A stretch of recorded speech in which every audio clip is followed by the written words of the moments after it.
নমস্কাৰ বন্ধু বান্ধৱীসকল স্বাগতম জনাইছোঁ সকলোকে আমাৰ জব লিডাৰ ইউটিউব চেনেল জ্ঞান পোহৰলৈ বন্ধু বান্ধৱীসকল আজি পুনৰ আপোনালোকৰ বাবে এই ভিডিঅ'টিত অতিকে এটা ভাল খবৰ লৈ আহিছোঁ যিটো ভাল খবৰ আছে ইণ্ডিয়া পোষ্ট জিডিএছ ৰিজাল্টৰ ফালৰ পৰা হয় বন্ধু বান্ধৱীসকল ভাৰতৰ যি ডাক বিভাগৰ চাকৰি আছিলে য'ত আপোনালোকৰ টোটেল পোষ্ট মুকলি হৈছিলে 40,889টা পদৰ যাৰ কাৰণে বহুতো বন্ধু বান্ধৱীয়ে অনলাইন এপ্লাই কৰিছিলে আৰু বৰ্তমান সময়ত এতিয়া এই ডাক বিভাগৰ 40,889টা পদৰ সেকেন্ড লিষ্টখন আহি পৰিছে আৰু এই সেকেন্ড লিষ্টখনত প্ৰায় 250তকৈ অধিক ক্যান্ডিডেটৰ নাম আহিছে গতিকে কেনেদৰে আপোনালোকে এই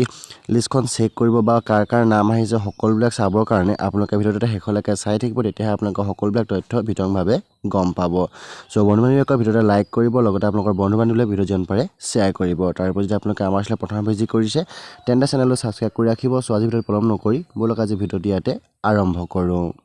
সো বন্ধু বান্ধৱীসকল ইণ্ডিয়া পোষ্টৰ গ্ৰামীণ ডাক সেৱকৰ যি 40,889টা পোষ্ট আছিলে এই পোষ্টখিনিৰ কাৰণে আপোনালোকৰ অনলাইন এপ্লাইটো 17 জানুৱাৰীৰ পৰা 16 ফেব্ৰুৱাৰী তাৰিখৰ ভিতৰত আপোনালোকৰ হৈ আছিলে আৰু এইখিনি পদৰ বৰ্তমান সময়ত আপোনালোকৰ বাবে এখন ফাৰ্ষ্ট মেৰিট লিষ্ট ওলাইছিলে ফাৰ্ষ্ট মেৰিট লিষ্টখন আপোনালোকৰ 11 মাৰ্চ 2023ত আপোনালোকৰ বাবে ডিক্লেৰেশ্যন কৰিছিলে আৰু বৰ্তমান এটা পুনৰ ইয়াতে আপোনালোকৰ সেকেন্ড মেৰিট লিষ্টখন 11 এপ্ৰিলত আপোনালোকৰ পুনৰ ডিক্লেৰেশ্যন কৰিছে এনেদৰে আপোনালোকে চেক কৰিব তাৰ কাৰণে আপোনালোকে আমাৰ ডেসক্ৰিপচন চেক কৰিব ডেসক্ৰিপচন চেক কৰিলে মানে তাত এটা লিংক পাব যেটো লিংক আমাৰ সেকেন্ড মেৰিট লিষ্টৰ লিংক হয় আপোনালোকে সেই লিংকটোত ক্লিক কৰিব লিংকটোত ক্লিক কৰাৰ পাছতে আপোনালোকে এনেদৰে আপোনালোকে এটা ইন্টাৰফেস দেখিব পাব যত আপোনালোকে এটা উল্লেখ কৰিছে যে জিডিএছ অনলাইন এংগেজমেন্ট শিডিউল 1 জানুৱাৰী 2023 আসাম সাৰ্কুল লিষ্ট 2 এখন আপোনালোকৰ সেকেন্ড লিষ্ট আপোনালোকৰ বাবে জাৰি কৰিছে ইয়াতে আপোনালোকৰ যিখিনি কাৰণে শৰ্ট লিষ্ট আহিছে তেওঁলোকৰ নাম লাগিছে লগতে আপোনালোকে ৰিভেল ডকুমেন্ট দেখাবৰ কাৰণে আপোনালোকে লগতে আপোনালোকৰ কিছুমান ইনস্ট্ৰাকচন ইয়াতে দিয়া আছে তাৰ পিছতে কাৰ নাম আপোনালোকৰ দেখা আছে ইয়াতে ডিভিজন দেখা পাইছে আপোনালোকৰ কাছাৰ ডিভিজন ইয়াতে আছে অফিস আছে পোষ্ট নেমটো আপোনালোকৰ ইয়াতে উল্লেখ কৰা আছে তাৰ পিছত আপোনালোকৰ ক্যাটেগৰীটো আপোনালোকৰ উল্লেখ কৰা আছে লগতে আপোনালোকৰ নিজৰ ৰেজিষ্ট্ৰেচন নাম্বাৰটো ইয়াতে আপোনালোকৰ উল্লেখ কৰা থাকিব আপোনালোকে চেক কৰিব আপোনালোকৰ ইয়াতে ৰেজিষ্ট্ৰেচন নাম্বাৰটো আছে নেকি তাৰ পিছত আপোনালোকে কিমান পাৰ্চেন্টেজ পাইছে ইয়াতে আপোনালোকে ইয়াতে উল্লেখ কৰা আছে তাৰ পিছতে ডকুমেন্টস টু বি ভেৰিফাইড কৰিবৰ কাৰণে আপোনালোকে কাছাৰ ডিভিজন যাব লাগিব আৰু আমাৰ আসামৰ কাছাৰ ডিভিজন ইয়াতে আপোনালোকে দেখাইছে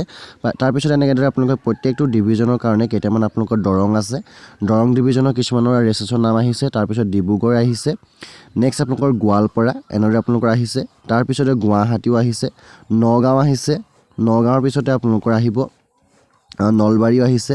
নলবাৰীৰ পাছত আপোনালোকৰ কিছু ডিভিজন আহিছে আমাৰ আৰএমএছ জিএছ ডিভিজন গুৱাহাটী ফালৰ পৰা আহিছে শিৱসাগৰ ফালৰ পৰা আপোনালোকৰ ডিভিজনৰ পোষ্ট আহিছে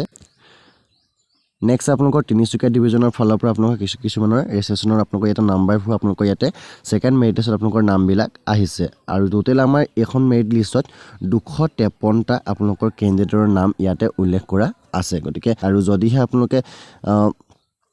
ইমেইল বা আপোনালোকে যদি মেছেজ মোবাইল নম্বৰ দিছিলে তেতিয়া আপোনালোক তাতো আপোনালোকৰ মেৰিট লিষ্টৰ কাৰণে আপোনালোকৰ ইয়াতে সকলোবিলাক আপোনালোকৰ বাবে এখন সেন্ড কৰা আছে আৰু এই মেৰিট লিষ্টখন আপোনালোকৰ 11 এপ্ৰিল 2023 তাৰিখে ডিক্লেৰেশ্যন কৰা হৈছিলে গতিকে যিসকল বন্ধু বান্ধৱীৰ নাম ইয়াতে আহিছে তেওঁলোকৰ ডকুমেন্ট ভেৰিফিকেশ্যন হ'ব ডকুমেন্ট ভেৰিফিকেশ্যন হোৱাৰ পাছতে আপোনালোকৰ নিজৰ ডিভিজনৰ আপোনালোকে যেটো ডিভিজন আহিছে তাতে আপোনালোকে গৈ আপোনালোকৰ নিজৰ জবটো ল'ব পাৰিব গতিকে আপোনালোকে যদি এপ্লাই কৰিছিল আৰু সেকেন্ড মেৰিট লিষ্টৰ কাৰণে অপেক্ষা কৰিছিল তেন্তে আপোনালোকৰ বাবে এই মেৰিট লিষ্টখন আহি পৰিছে গতিকে সকলোৰে বাবে বিহত ভাল খবৰ হয় গতিকে যিসকলে এপ্লাই কৰিছে তেওঁলোকৰ যদি নাম আহিছে তেওঁলোকৰ বেষ্টৰ থাকিলে মোৰ ফালৰ পৰা আজি ভিডিঅ' চাই ভালদৰে লাইক কৰিব তাৰ উপৰি আপোনালোকৰ বন্ধু বান্ধৱীলৈ ভিডিঅ' জান পাৰে শ্বেয়াৰ কৰিব সো বন্ধু বান্ধৱীসকল এনে খবৰ পাই থাকিবৰ কাৰণে আপোনালোকে আমাৰ চেনেল সাবস্ক্ৰাইব কৰি ঘণ্টা বেলটো বজাবলৈ নিশ্চয় নেপাহৰিব সো আজিৰ ভিডিঅ'টো মানে আছিলে ধন্যবাদ জয় অসম